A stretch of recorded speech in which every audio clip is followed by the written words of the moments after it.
get one meal a day, which I wouldn't really even consider a meal. But it's called supportive. And then you're not allowed to have a kettle. You're not allowed to have a kitchen utensil.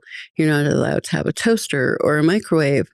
How do people survive without those basic human rights? And the segregation thing, there's more people that have died from this fentanyl crisis that we're living in than they have of COVID. So, I mean, I do understand that we need to look at the COVID restrictions, but you aren't even given the same rights as people who are housed, and acknowledging a COVID bubble can exist for people who are homeless, and the strength that people have in supporting each other.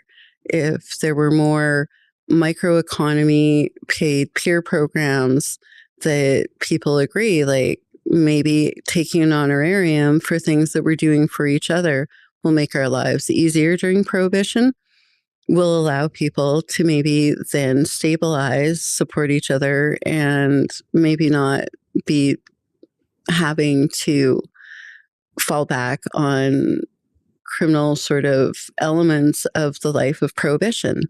And those are the things that I see work really well in places like tent cities. People support each other to go to the hospital and take care of their medical needs. And if they don't, the community will force them to do it, whereas they go into housing, and without that community following indoors, then people are falling through the cracks. And I have friends that have died from like blood poisoning because they haven't taken care of infections, yet they're living in a building with doctors and nurses. And if we paid peers to like force their friends to go and take care of themselves, those people might still be alive today. And so unless you find out who can work with that person and who that person will listen to, and asking, what do you need? How can we help you?